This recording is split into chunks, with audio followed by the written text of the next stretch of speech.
Hi hello నమస్తే welcome to విజయ మా ఊరు ఆడియో బుక్స్ ఛానల్. నేను విజయలక్ష్మిని. ఫ్రెండ్స్, నవల స్రవంతిలో యండమూరి వీరేంద్రనాథ్ గారి ఆఖరి పోరాటం నవల ఆడియోగా వినిపిస్తున్నాను కదా. మరి ఈరోజు ఆఖరి పోరాటం నవల ఆడియో 13వ భాగం వినిపించబోతున్నాను. మరి ఆలస్యం చేయకుండా కథలోకి వెళ్ళిపోదాం. అతడి రక్తం ఉడికిపోతోంది. స్టీరింగ్ పట్టుకున్న చేతులు వణుకుతున్నాయి. ఒక రకమైన పిచ్చితనంతో కారు అమితమైన వేగంతో పోనివ్వసాగాడు. ఎటు వెళుతున్నాడో తెలియదు. అప్రయత్నంగా అతడి చేతులు స్టీరింగ్ని ఆశ్రమం వైపు తిప్పాయి. స్వామి లేకపోవడంతో పెద్దగా సంచారం లేదు. రోడ్డుకి ఇవతలి పక్క ఒక వ్యాన్ కనబడుతోంది. ఆశ్రమ ద్వారం నుంచి బయటకొచ్చి వ్యాన్ వైపు నడుస్తూ అస్పష్టంగా కనిపించాడొక వ్యక్తి. దూరం నుంచి కూడా ఆ భారీ శరీరం పోలిక తెలుస్తోంది. ఆ వ్యక్తి రామ్లాల్. విహారి చేతులు స్టీరింగ్ చుట్టూ బిగుసుకున్నాయి. శరీరంలో ఒక్కసారిగా రక్త ప్రసరణ హెచ్చింది. మరేమీ ఆలోచించలేదు. కారు వేగం పెంచి సర్రున ఎడమవైపుకు కోశాడు. రామ్లాల్ చాలా సంతోషంగా ఉన్నాడు. ఎవరినైనా చంపినప్పుడు గాని, దారుణంగా హింసించినప్పుడు గాని అతడికి ఈ విధమైన సంతృప్తి లభిస్తూ ఉంటుంది. ప్రతాపరావు A5ల మరణం అతడికి ఇలాంటి సంతృప్తే కలిగించింది. స్వామి నుంచి పెద్ద మొత్తంలో లభించింది కూడా. ఆ ఆనందంలో 24 గంటల పాటు ఆపకుండా తాగాడు. ఆ మత్తు ఇంకా వదల్లేదు. ఒక బూతుపాటను పాడుకుంటూ రోడ్డు మీదకొచ్చాడు. సరిగ్గా ఆ సమయానికి వెనక నుంచి వచ్చింది కారు. అతడి మనసు ప్రమాదాన్ని సూచించింది. అతడు సామాన్యుడేమీ కాదు. తరచూ మరణం అంచుల వరకు వెళ్లి వచ్చినవాడు. వస్తున్న కారును చూసి ఒక్క ఉదుటున రామ్లాల్ పక్కకి దూకాడు. అయితే దాన్ని ముందే ఊహించినట్టు కారు నడుపుతున్న వ్యక్తి మరింత ఎడమ పక్కకి తిప్పాడు.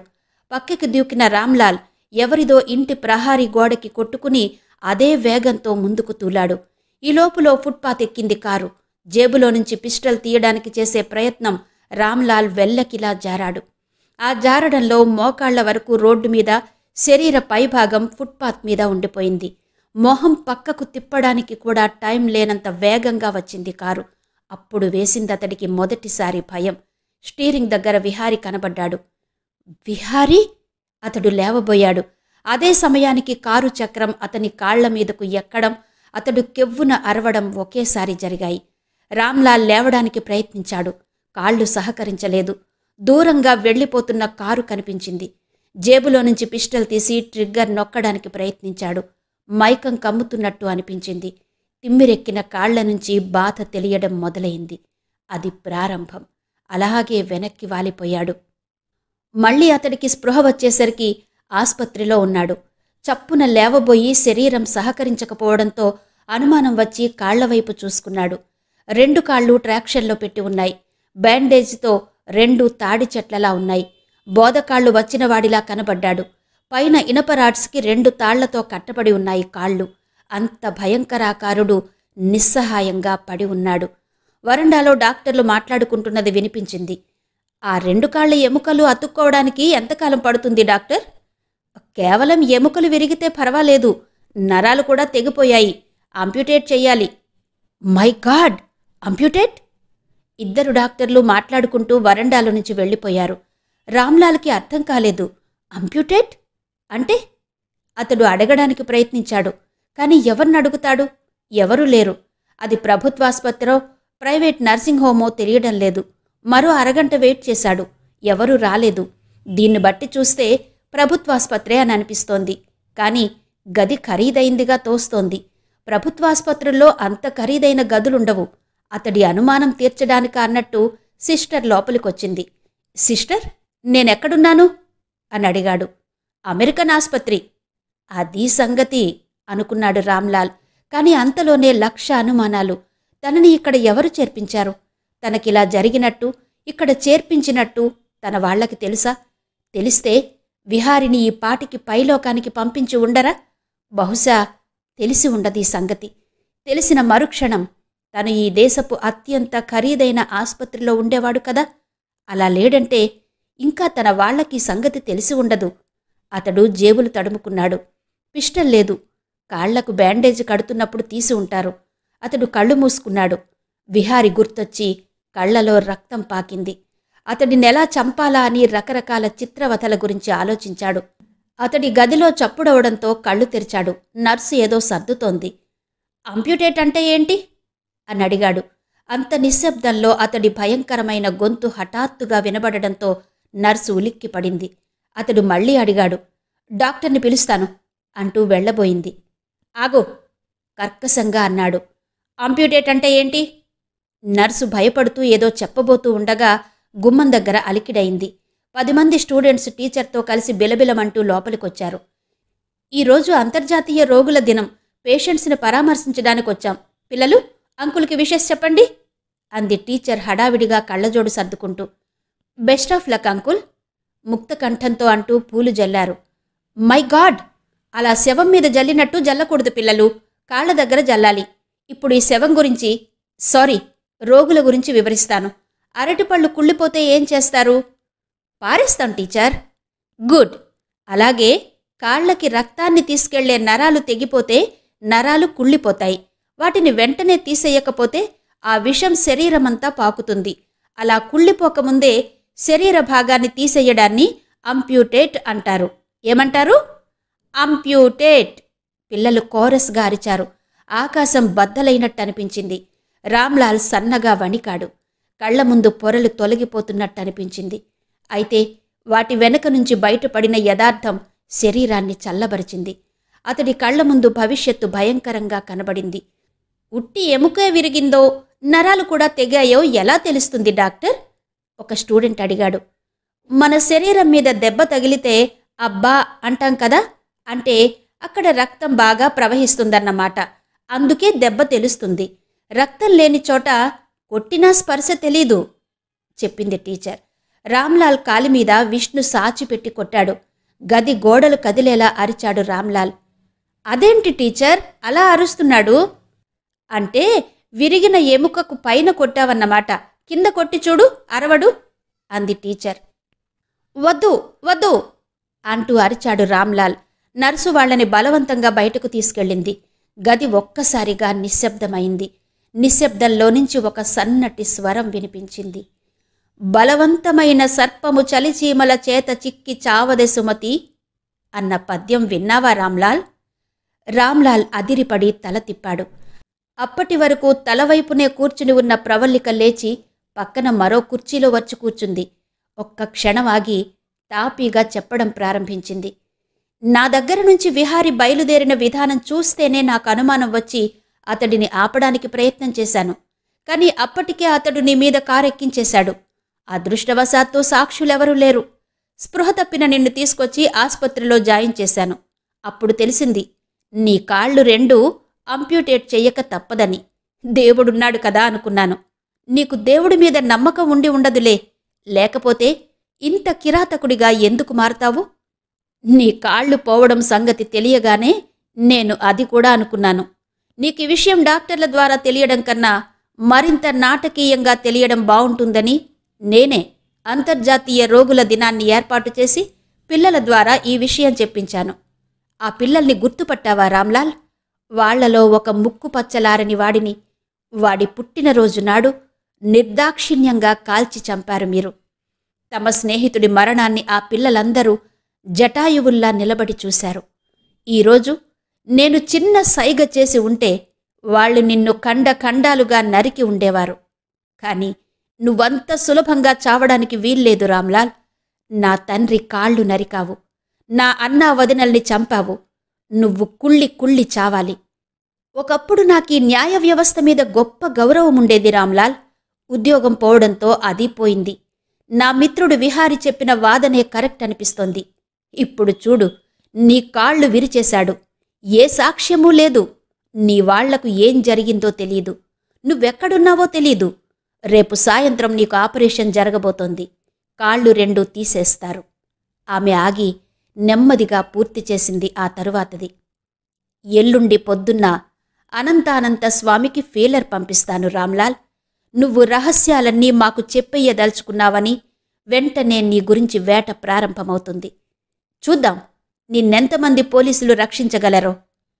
ఆమె లేచి తాపీగా అక్కడి నుంచి వెళ్ళిపోయింది. రామ్లాల్ ఏమయ్యాడు? ఈ సందేహం స్వామి క్యాంపులో దావానలల్లా వ్యాపించి అందర్నీ కలవరపరుస్తోంది. ఆశ్రమం నుంచి బయటకు వెళ్లిన సంగతి తెలుసు. తరువాత ఏమయ్యాడో తెలియడం లేదు. అతడు తన స్వంత పనుల మీద కొన్ని రోజుల పాటు కనపడకుండా పోవడం మామూలే.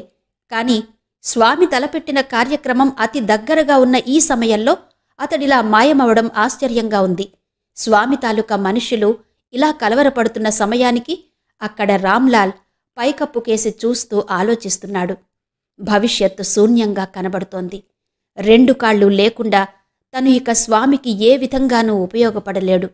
ఇన్నాళ్ళు చేసిన సేవ గురించి స్వామి ఓ 25 లక్షల దాకా ఇవ్వొచ్చు. తన దగ్గర ఓ 50 లక్షల దాకా ఉంది.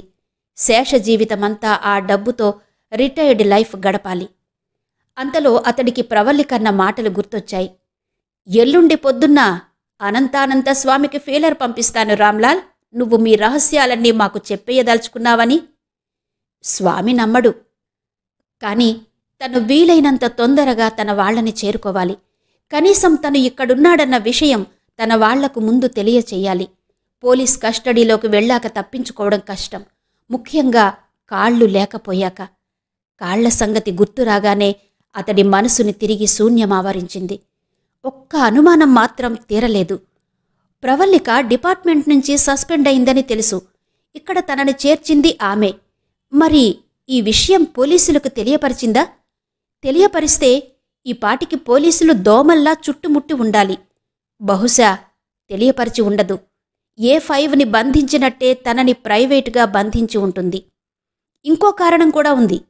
ఈ విషయమంతా పోలీసులకు తెలిస్తే విహారి మీద కూడా కేసుంటుంది. అందువల్ల దీన్ని వారి నుంచి దాయవలసిన అవసరం ఆమెకుంది. దాయని తను ఎలాగూ ప్రైవేటుగా పాఠం చెబుతాడిద్దరికీ. కావలసిందల్లా ఇక్కడి నుంచి బయటపడడమే. ఆలోచనలతోనే అతడు నిద్రలోకి జారుకున్నాడు. అకస్మాత్తుగా అర్ధరాత్రి మెలకు వచ్చింది. అతడి పాము చెవులు ఏదో శబ్దాన్ని పట్టుకున్నాయి. కళ్ళు విప్పి చూశాడు. గది నిశ్శబ్దంగా ఉంది. ఆస్పత్రి వాసన వరండాలో నుంచి లోపలికొస్తోంది. 2 నిమిషాలు చూసి అతడు కళ్ళు మూసుకోబోతూ ఉండగా మళ్లీ చప్పుడైంది. బాత్రూంలో ఏదో కింద పడిన చప్పుడు. వెంటనే లోపలికి ఎవరో దూకిన శబ్దం. 2 క్షణాల తర్వాత ఒక వ్యక్తి లోపలికొచ్చాడు. అతడి చేతిలో ఈక్విలైజర్ 2000 ఉంది. ఈక్విలైజర్ 2000 దాదాపు 50,000 రూపాయల విలువ చేసే ఆయుధం. కేవలం స్వామి ఆయుధ సంపత్తిలో మాత్రం ఉంది. రామ్లాల్కి సంతోషం వేసింది. తనను తప్పించడానికి తన మనుషులొచ్చారు. అతడు నవ్వుతూ తన అనుచరుడి వైపు చూశాడు. నోటికి జుట్టుకి అడ్డంగా గుడ్డ కట్టుకోవడం వల్ల పోలిక తెలియడం లేదు. నన్నిక్కడి నుంచి తీసుకెళ్లడానికి ఏమేర్పాట్లు చేశారు అని అడిగాడు గుసగుసగా. సమాధానంగా ఈక్విలైజర్ అతడి వైపు గురిపెట్టబడింది. క్షణాల్లో అతడికి జరుగుతున్నది అర్థమైంది. వచ్చిన మనిషి తనని రక్షించడానికి కాదు, చంపడానికొచ్చాడు. అతడి ముఖం చెమటతో తడిసిపోయింది. మరో సెకను ఆలస్యమై ఉంటే అతడి శరీరం 1000 తూట్లు పడేది. ఈ లోపులో తలుపు దగ్గర చప్పుడైంది. గుమ్మం దగ్గర విహారి నిలబడి ఉన్నాడు.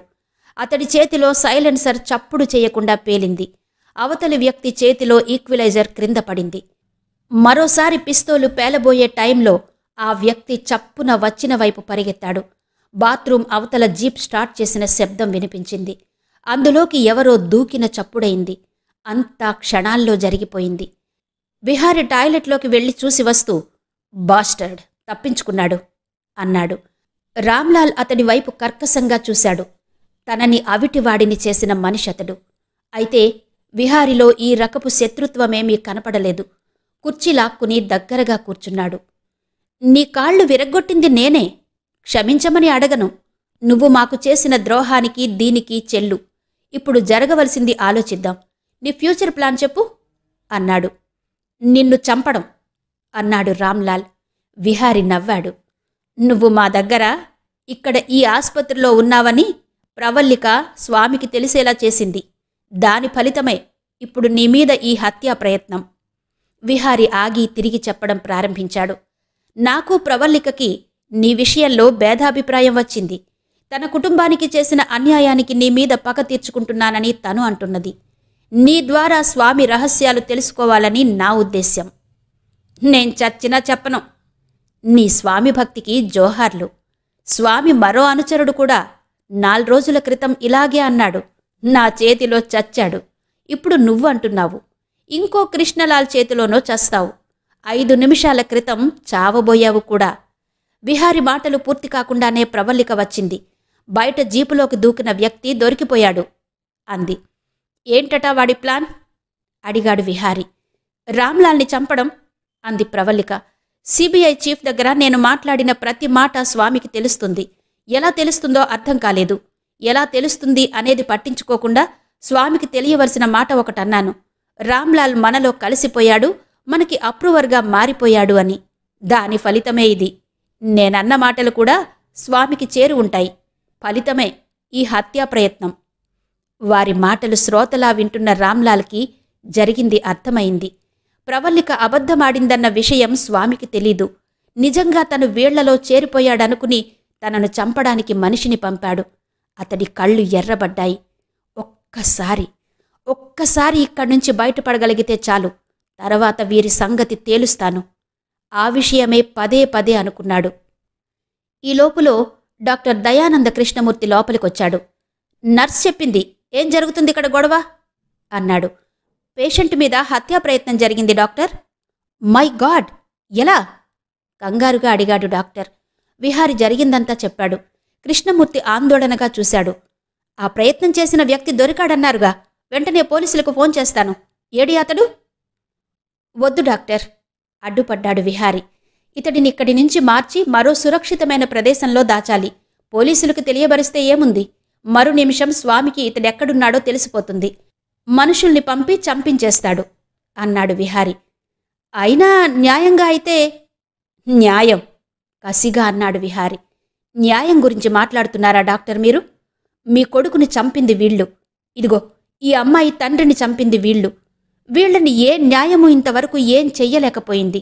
అందుకే దాన్ని ఈరోజు నేను నా చేతుల్లోకి తీసుకోవాలనుకుంటున్నాను. చెప్పండి అంకుల్, మీరు నాకు సాయం చేస్తారా చెయ్యరా? అది కాక మీ దగ్గరుంచితే ఇతడి చావు ఖాయం వాళ్ల చేతుల్లో అన్నాడు. దయానంద కృష్ణమూర్తి ఎటూ తేల్చి చెప్పలేనట్టు ఆలోచనలో పడ్డాడు. ఇద్దరూ అతడి వైపే చూస్తున్నారు. రామ్లాల్ దృష్టి బల్లమీద ఉన్న పిస్టల్ మీద పడింది. విహారి పేల్చిన పిస్టల్ అది. అతడు చురుగ్గా ఆలోచించాడు. ఆస్పత్రిలో ఉంటే పోలీసుల ఇంటరాగేషన్, చిత్రహింసలు తప్పవు. విహారి తీసుకెళితే పాత కక్షలు తీర్చుకుంటాడు. తన మనుషులతో ప్రమాదం ఎప్పుడూ పొంచి ఉంటుంది. తన వాళ్ల దగ్గరికి వెళ్ళిపోవడమే క్షేమం. వాళ్లు తనని అపార్థం చేసుకున్న మాట నిజమే. కాని తను వెళ్లి వీళ్లు ఆడిన నాటకం సంగతి, తను ఎటువంటి పరిస్థితుల్లోనూ రహస్యాలు బయట పెట్టబోడన్న సంగతి స్వామికి తెలియబరిస్తే చాలు, శేష జీవితం సుఖంగా గడిచిపోతుంది. ఒక్కసారి తన వాళ్లను చేరుకుంటే ఆ తర్వాత విహారికి ఇంతకు ఇంత జవాబు చెప్పొచ్చు. ఈ ఆలోచనతో అతడు మెరుపులా చేయి సాచి బల్లమీద పిస్టల్ తీసుకుని డాక్టర్ని గురిపెట్టాడు. విజయ గర్వంతో నవ్వుతూ, ఇప్పుడు మీరందరూ నా చేతుల్లో ఉన్నారు. విహారీ, వెళ్ళి ఫోన్ తీసుకురా. నేను అర్జెంటుగా స్వామితో మాట్లాడాలి. నా కోసం మా వాళ్లు వాహనం తెచ్చే వరకు ఎవరి స్థానాల్లో వాళ్లు కదలకుండా నిలబడండి. విహారీ, వెళ్ళి ఫోన్ తీసుకురా అన్నాడు. విహారీ కదల్లేదు. తొందరగా ఆజ్ఞాపించాడు. విహారీ డాక్టర్ వైపు చూసి, చూశారా అంకుల్, ఇతనెలాంటివాడో? పాము కన్నా భయంకరమైనవాడు. అతని మీద జాలి చూపించడం, ఇతన్ని చట్టం పరిధిలో ఉంచాలనుకోవడం అనవసరం. ఇతనికి సరైన జవాబు చెప్పగలిగేది, ఇతనితో బేరం పెట్టగలిగేది నేనొక్కడినే అంటూ రామ్లాల్ దగ్గరకొచ్చాడు. ఆగక్కడే అరిచాడు రామ్లాల్. విహారీ ఆగలేదు, మరింత దగ్గరకొచ్చాడు. రామ్లాల్ అతడిని గురిచూసి ట్రిగ్గర్ నొక్కాడు. పిస్టల్ పేలలేదు. విహారీ నవ్వాడు. నువ్వెలాంటి వాడివో డాక్టర్ గారికి చూపించడం కోసమే పిస్టల్ నేనక్కడ పెట్టాను రామ్లాల్. నీకన్నా నేను తెలివైన వాడినని చెప్పడమే నా ఉద్దేశం అంటూ పిస్టల్ అతని చేతుల్లో నుంచి తీసుకున్నాడు. రామ్లాల్ ఇంకా ఆ షాక్ నుంచి తేరుకోలేదు. విహారీ డాక్టర్తో, ఇతన్ని నేను సాయంత్రం తీసుకెళ్తున్నాను అంకుల్. రేపు సాయంత్రం ఆపరేషన్ థియేటర్కు డైరెక్ట్గా తీసుకొస్తాను అని కృష్ణమూర్తి జవాబు కోసం ఎదురు చూడకుండా అతడిని చక్రాల కుర్చీలోకి చేర్చాడు. ప్రవల్లిక సాయం చేసింది. అలాగే ఆ కుర్చీని వ్యాన్లోకి తీసుకెళ్లారిద్దరు. ఆ తర్వాత ఒక అరగంట సేపు వ్యాన్ ప్రయాణం చేసింది. తనని ఎక్కడ ఉంచుతున్నారో రామ్లాల్కి తెలియలేదు. విహారీ తనకన్నా టఫ్ అని మాత్రం తేలింది. అతడు క్రమక్రమంగా ధైర్యం కోల్పోతున్నాడు. తను అవిటివాడయ్యాడన్న వార్త, తను పనికిరాడని తెలియగానే తన మనుషులే తన మీద హత్యా ప్రయత్నం చెయ్యబోవడం, ఇవన్నీ అతడి మీద తెలియకుండానే ప్రభావాన్ని చూపించాయి. అప్పటి వరకు తన శరీరాన్ని బలాన్ని నమ్ముకున్నవాడు అతను వ్యాన్ ఒక ఇంటి ముందు ఆగింది. లోపలికి తీసుకెళ్లారు. ఇక పడుకో, పొద్దున కలుసుకుందాం. పక్క మీద చేర్చిన తర్వాత విహారీ అన్నాడు. విహారీ, రామ్లాల్ పిలిచాడు. విహారీ ఆగాడు. రామ్లాల్ పళ్ళు బిగించి అన్నాడు, ఇంతకు ఇంత పగ తీర్చుకుంటాను. విహారీ నవ్వి, బ్రతికుంటే అన్నాడు. రేపు సాయంత్రం నీకు ఆపరేషన్ అని మీ వాళ్లకు తెలుసు. మొత్తం తన సైన్యాన్నంతా దింపుతాడు స్వామి. నిన్ను రక్షించడం కష్టం కావచ్చు. నీకు రక్షణ ఇచ్చే విషయమై పోలీసుల సాయం కోరను అన్నాడు విహారీ. నా నుంచి నీకేం కావాలి అడిగాడు రామ్లాల్. స్వామి తాలూకా రహస్యాలు. ఏ రహస్యాలు? విహారీ టైం చూసుకున్నాడు. అర్ధరాత్రి 2 గంటలైంది. బిజినెస్ మాట్లాడ్డానికి ఇది సరైన టైం కాదు. అయినా అడిగావు కాబట్టి చెబుతాను విను. కాళ్లు లేని నువ్వు ఉడకబెట్టిన బంగాళాదుంపతో సమానం. స్వామికి ఇక ముందు ఎందుకు పనికిరావు. అందుకని నిన్నెలాగూ వదిలించుకోవడానికి ప్రయత్నిస్తాడు. నువ్వు బ్రతికుంటే పోలీసులకు ఏనాటికైనా తన గురించి సాక్ష్యమిస్తావన్న అనుమానం అతడికుంటుంది. ఒకప్పుడు అతడికి నువ్వు కుడిభుజం కావచ్చు, కానీ ఆ కృతజ్ఞత అనేది అతడికి లేదని నువ్వు గుర్తించే ఉంటావు. ఇప్పుడు నీకున్న మార్గాల్లో అన్నిటికన్నా ఉత్తమమైనది నాకు సాయం చేయడం. విభీషణుడు రాముడికి సాయపడినట్టు నువ్వు స్వామి తాలూకా గుట్టుమట్లన్నీ నాకు చెప్పావనుకో, ఈ యుద్ధంలో నేను గెలుస్తాను. నీకు స్వామి నుంచి ఇక ప్రమాదం ఉండదు. ఇప్పటి వరకు నువ్వు సంపాదించుకున్న ఆస్తితో నువ్వు నీ కుటుంబం హాయిగా బతకొచ్చు. ఇది నా ప్రపోజల్. ఒప్పుకుంటావా అన్నాడు విహారీ. ఒప్పుకోను అన్నాడు రామ్లాల్. మా వాళ్లకి నిజం ఏనాటికైనా తెలుస్తుంది. నేను మరణించినా సరే నీ అంతు వాళ్ళు తేల్చక వదలరు అన్నాడు. సరే అయితే, నువ్వు అడిగావు కాబట్టి చెప్పానంతే. ఆలోచించుకో. గుడ్ నైట్ అని వెళ్ళిపోయాడు విహారీ. ఆ రాత్రి రామ్లాల్కి మరి నిద్ర పట్టలేదు. ఏ చప్పుడైనా అటు చూడడంతోనే సరిపోయింది. ఇంట్లో అలికిడి లేదు. తనకి తోడు కూడా ఎవరూ లేరని గ్రహించాడు. కాని అతడి ఊహ తప్పని పొద్దున తెలిసింది. వెలుగులో దాన్ని ఒక మధ్యతరగతి ఇల్లుగా గుర్తించాడు. అది సునాదమాలది. పొద్దున్నే ఆమె పేపర్లు కాఫీ తీసుకుని వచ్చింది. ఉన్నవాళ్లలో ఆమె కాస్త మంచిదాన్లా కనబడింది. అతడు కాఫీ తాగుతూ పేపర్ అందుకున్నాడు. మొదటి పేజీలో ఒక మూల ప్రకటన చూసి అతడు నిటారుగా అయ్యాడు. రామ్లాల్, నువ్వు ఎక్కడున్నా వెంటనే ఆశ్రమానికి రావలెను. ఈరోజు మధ్యాహ్నం 12 గంటల వరకు చూసెదము. నీ భార్య పిల్లలు నీకై ఎదురు చూస్తున్నారు. నీకు రావడం వీల్లేకున్నా వారికి టిక్కెట్ బుక్ చేసెదము. ఇట్లు నీ మిత్రులు. అతడి చేతిలో కాఫీ కప్పు వణికింది. ఈ వార్నింగ్ అతడికి తెలుసు. తమ వాళ్ల మీద అనుమానం వస్తే తను కూడా ఇలాగే ఇప్పించేవాడు. అతడి మొహం రోషంతో కందిపోయింది. ఏంటి, ఏమైంది అడిగింది మాల. అతను జవాబు చెప్పలేదు. అతడికి మొదటిసారి తన వాళ్ల మీద విపరీతమైన కోపం వచ్చింది. మధ్యాహ్నం 1 గంట అవుతుండగా 2 డాక్టర్లతో కలిసి వచ్చాడు విహారీ. బ్యాండేజ్ విప్పాడు. తెల్లగా పాలిపోయి ఉన్నాయి పాదాలు. రామ్లాల్కి తన శరీరాన్ని చూసుకోవడానికే భయం వేసింది. డాక్టర్లు బయట మాట్లాడుకోవడం వినిపించింది. ఇన్ఫెక్షన్ బాగా స్పీడ్గా వ్యాపిస్తోంది. తొందరగా ఆపరేషన్ చేస్తే మంచిది. ఆ ఆస్పత్రి వద్దు డాక్టర్. అక్కడంతా అతడిని చంపడానికి ప్రయత్నాలు జరుగుతాయి. వేరే ఆస్పత్రి మాట్లాడాము. డాక్టర్ కృష్ణమూర్తి అక్కడికే వస్తానన్నారు అంటున్నాడు విహారీ. పరిస్థితి తన అనుకున్న దానికంటే తీవ్రంగా ఉన్నట్టు గ్రహించాడు రామ్లాల్. అరగంట తర్వాత అతడిని వ్యాన్లో మరో ఆస్పత్రికి తీసుకెళ్లారు. తనను ఈసారి ప్రభుత్వాస్పత్రికి తీసుకొచ్చినట్టు గ్రహించాడు. సమయం 3 అయింది. ఒక్కొక్క ఏర్పాటు పూర్తవుతుంటే రామ్లాల్ మనసు వాసిలేటింగా తయారైంది.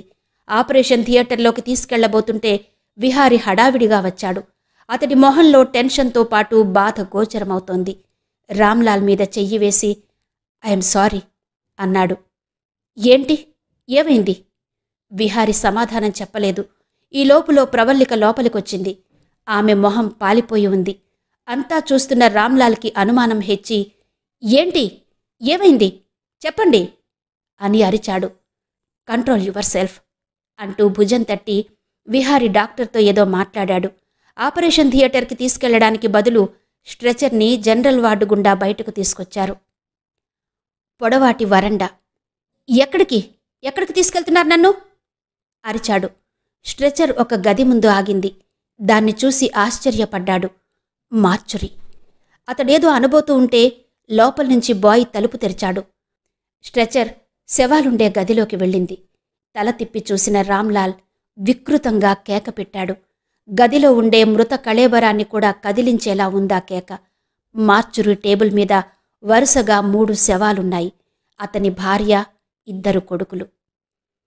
12 వరకు చూసి టిక్కెట్ బుక్ చేసేదము అన్న మాటలకి అర్థం చెబుతున్నట్టు 3 శరీరాలు బుల్లెట్ గుళ్ల గాయాలతో పైన కప్పిన దుప్పటిని కూడా తడిపేశాయి.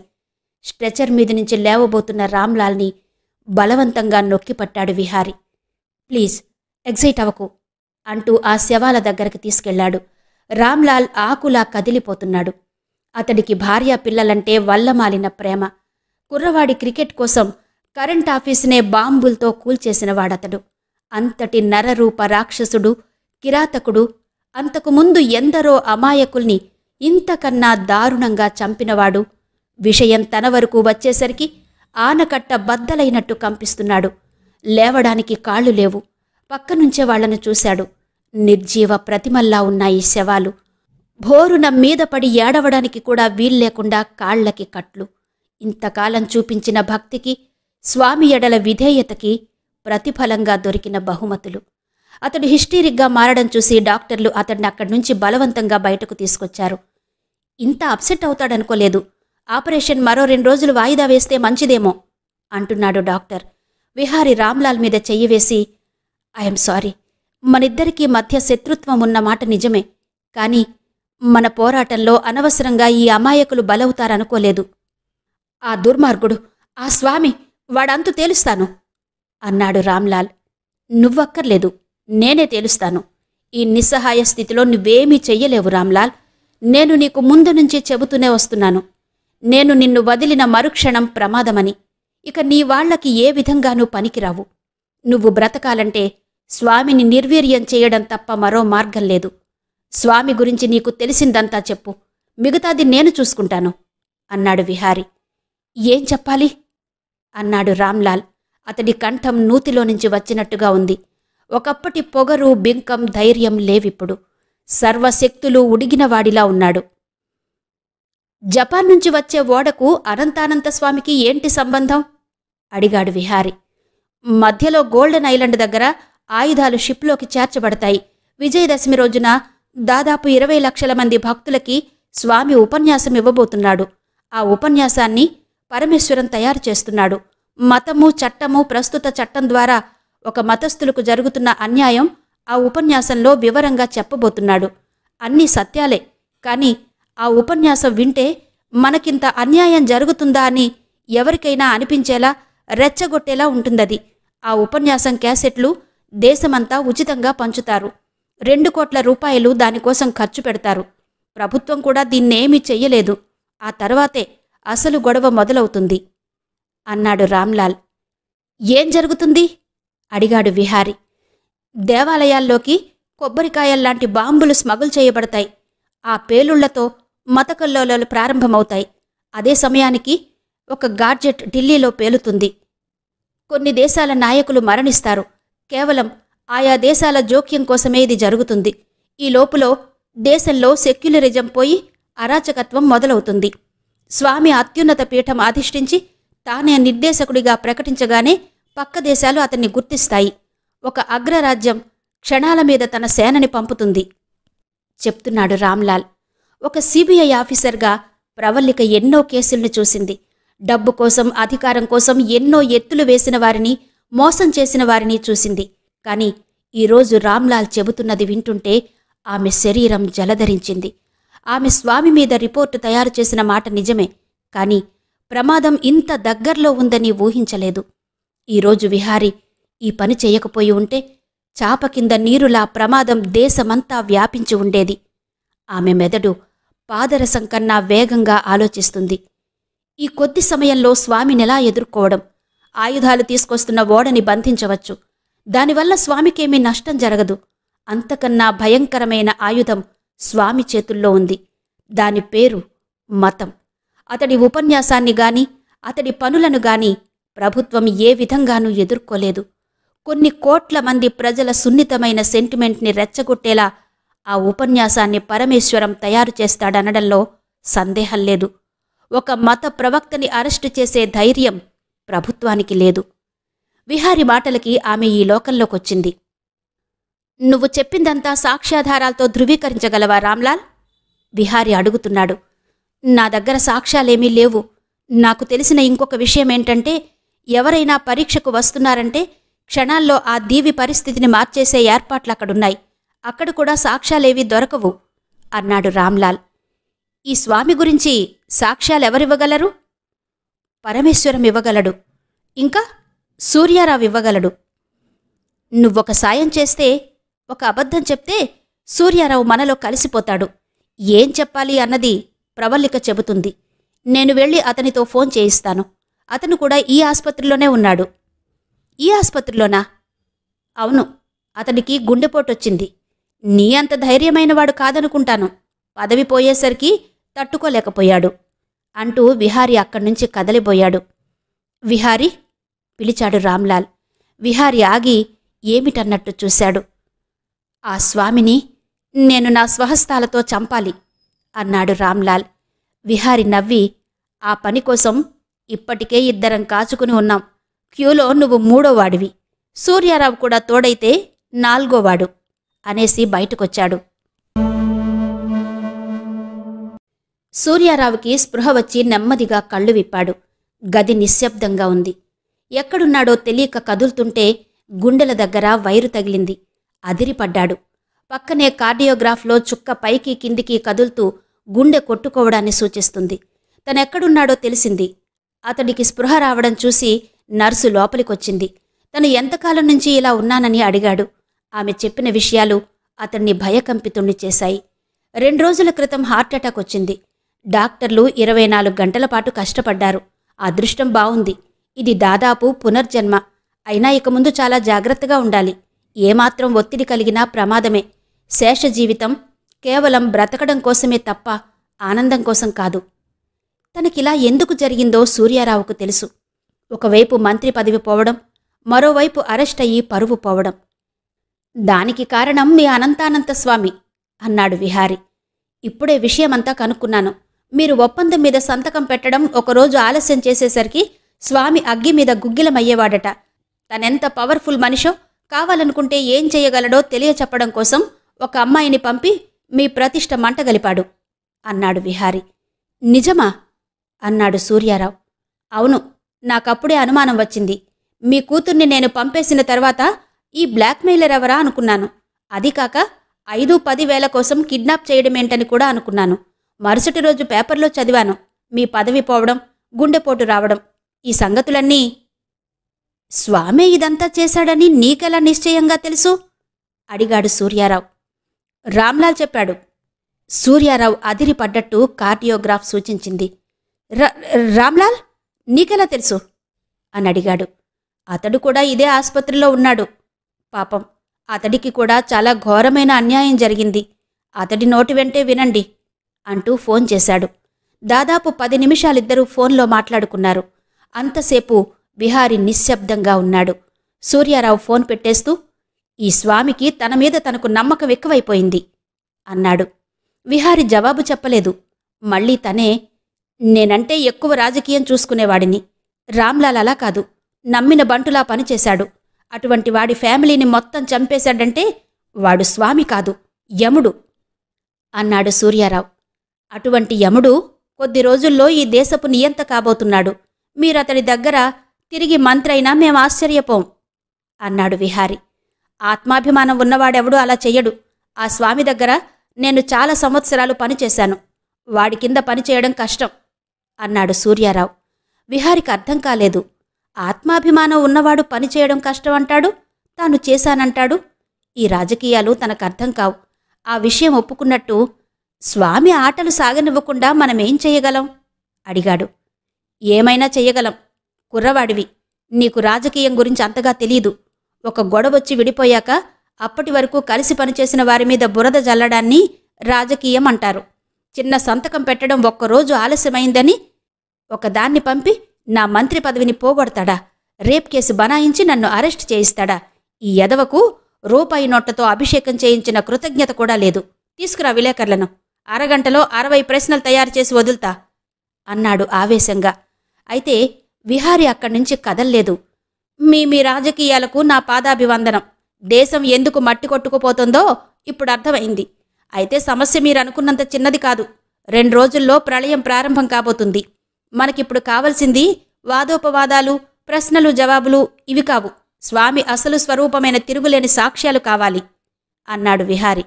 అయితే వ్రాసుకో, చెప్తాను అంటూ ఓ క్షణం కళ్ళు మూసుకుని చెప్పడం ప్రారంభించాడు. Swami Swiss bank account number. Vihari tape recorder on చేశాడు. ఇంతవరకు యండమూరి వీరేంద్రనాథ్ గారి ఆఖరి పోరాటం నవల ఆడియో 13వ భాగం విన్నారు కదా. మిగిలిన కథ తరువాతి భాగాల్లో వినిపిస్తాను. అంతవరకు సెలవు. నమస్తే.